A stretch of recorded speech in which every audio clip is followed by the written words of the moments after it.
Assalamualaikum warahmatullahi wabarakatuh. Baik, ketemu lagi dengan ngomongin hukum. Kali ini kita mau membahas suatu kasus real ya. Jadi ada di suatu pengadilan lah. Kita nggak usah sebut pengadilan mana. Jadi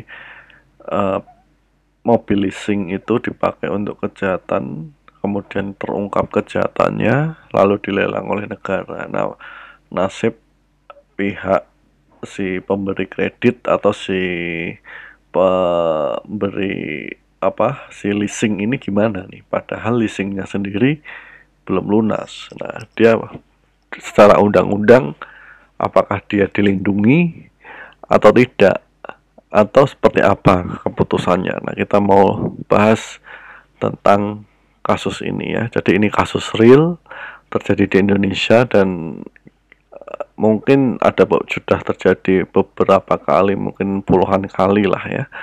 Nah, Anda bisa cermati seperti apa. Nah, yang kedua, di sini kita tidak menilai apakah putusan hakim itu bagus atau tidak. Yang pasti putusannya itu adalah sudah clear. Kita tidak akan mengomentari putusan itu. Yang kita komentari adalah isi dari tuntutan maupun isi dari jawaban dan argumen-argumennya. Nah, di situ kita bisa pelajari, kita bisa berkaya wawasan kita sehingga bisa berguna untuk di kemudian hari ya. Nah, sebelum masuk ke materi, jangan lupa kalian bisa download aplikasi kita di Ngomongin Hukum di Google Play Store, gratis di situ, atau kalian bisa follow di Instagram kita di @ngomonginhukum ya, gratis juga, nggak ada pungutan biaya apapun. Oke, kita masuk ke materi ya. Jadi ini kembali saya sampaikan, ini adalah kasus real ya. Jadi saya nggak tahu sudah kekuatan hukum tetap atau tidak, tapi di tingkat pertamanya sudah putus.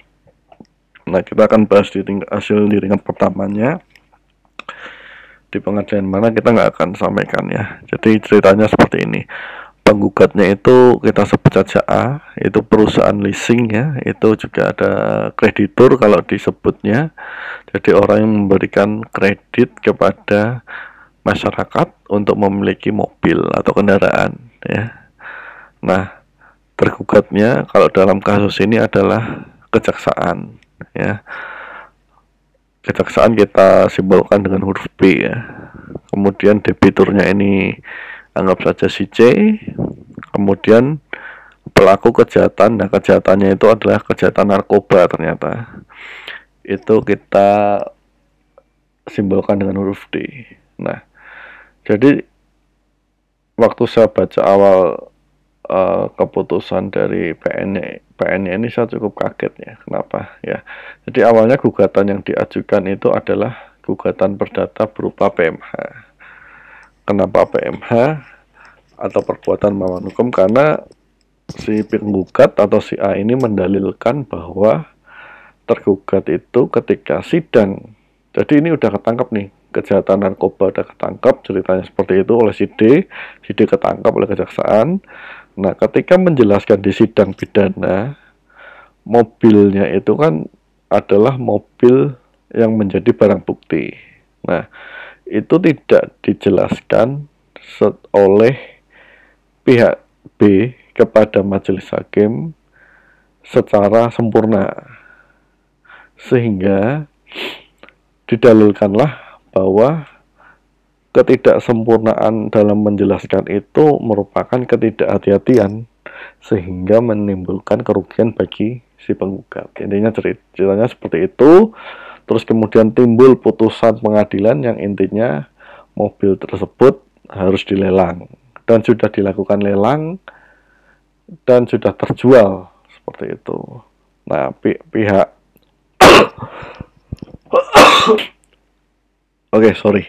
batuk tadi ya.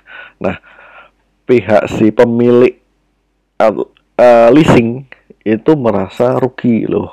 Kok bisa-bisanya ini mobil sudah menjadi milik orang lain, padahal dia tidak pernah merasa dilibatkan terkait dengan permintaan informasi tentang mobil yang dijual secara lelang oleh pihak tergugat atau kejaksaan. Nah, jadi didalilkannya adalah PMH atau ketidakhati-hatian ya. Nah, kemudian gugatan material saya baca itu ada sekitar XXX lah saya kasih sebut ya. Yang materialnya sekian ratus juta. Nah, kemudian penggugat juga mendalilkan di pasal 101 ayat 2 Undang-Undang 35 tahun 2009. Yang intinya dalam hal alat atau barang yang dirampas bagaimana dimaksud pada ayat 1 adalah milik pihak ketiga yang beretikat baik, maka pemilik dapat mengajukan keberatan atas perampasan tersebut kepada pengadilan yang bersangkutan. Titik. Nah, ini ternyata titik-titik ini ada maksudnya. Nah, tapi kalau yang saya tangkap, awalnya si penggugat ini mencoba menyampaikan bahwa pihak leasing itu tidak ada kaitannya sama sekali dengan kejahatan narkoba. Yang kedua, mobil yang dilelang itu masih milik pihak leasing karena leasingnya atau kreditnya belum lunas, sehingga seharusnya sisa hutangnya itu masih menjadi hak milik dari si penggugat atau perusahaan leasing. Nah, yang ketiga, karena tidak hati-hatinya si tergugat atau kejaksaan itu, harusnya nggak terjadi nih asal main jual seperti ini, seperti itu ya. Jadi intinya konstruksinya atau yang saya tangkap seperti itu.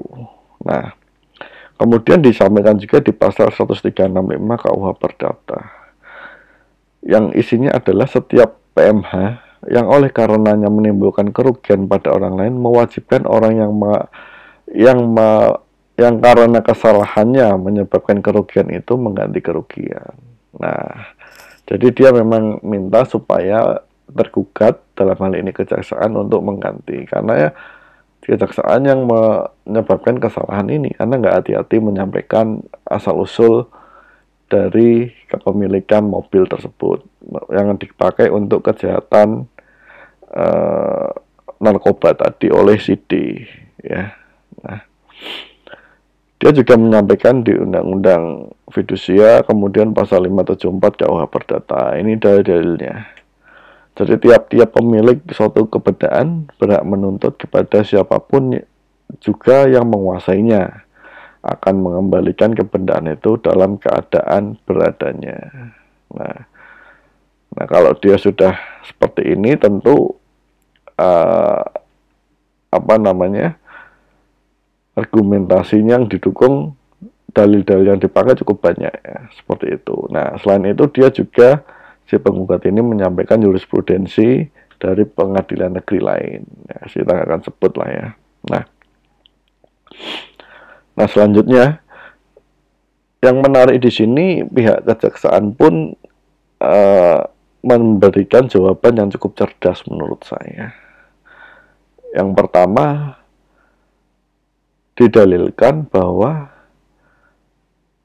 kejaksaan itu tidak pernah ada kaitannya dengan si pihak penggugat atau pihak leasing ini.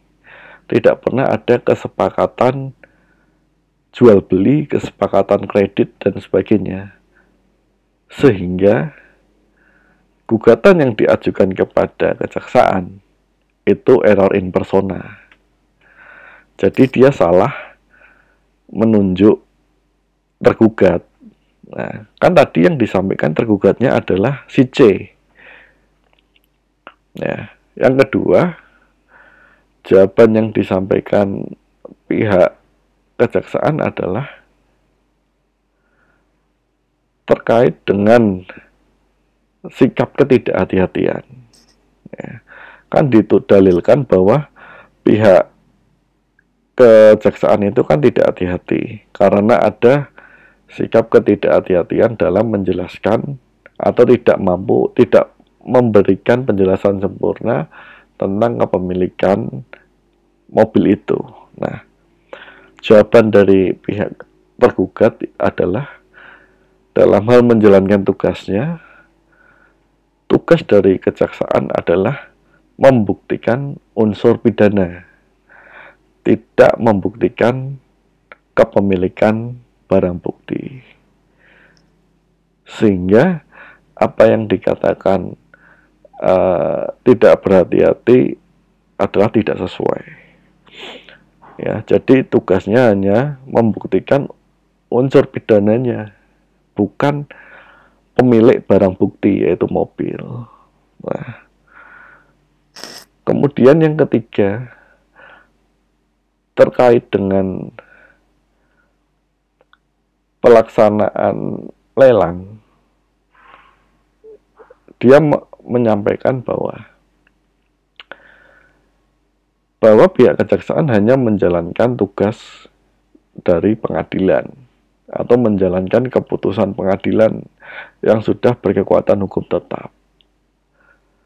Nah, apakah menjalankan putusan pengadilan yang sudah inkrah itu adalah kesalahan? Nah, yang terakhir, yang keempat, dia mendalilkan atau menjawab terkait jurisprudensi yang disampaikan tadi, terkait di pasal 101 atau 102 tadi, bahwa dalam hal tindak kejahatan narkoba tadi, apabila barang itu milik orang lain, maka orang lain yang beretikat baik itu bisa meminta untuk diambil, ini seperti itu. Nah, ternyata ada kepanjangannya.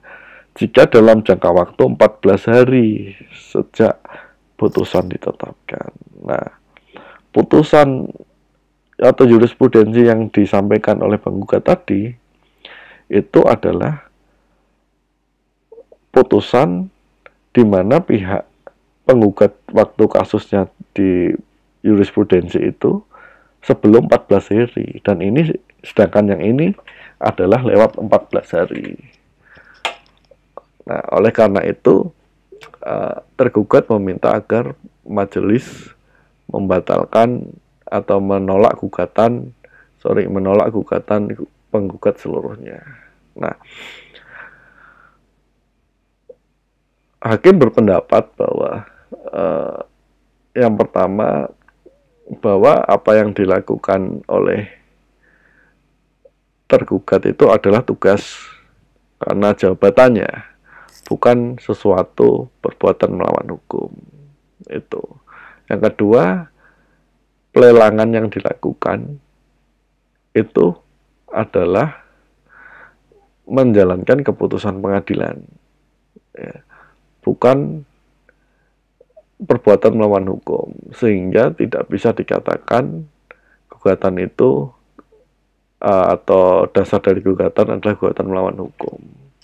Nah, di sini ada satu titik crucial point, ya, di mana pihak leasing ke depannya. Jadi intinya sebenarnya gugatan itu ditolak, putusan akhirnya. Gugatan ini ditolak dengan dasar tadi.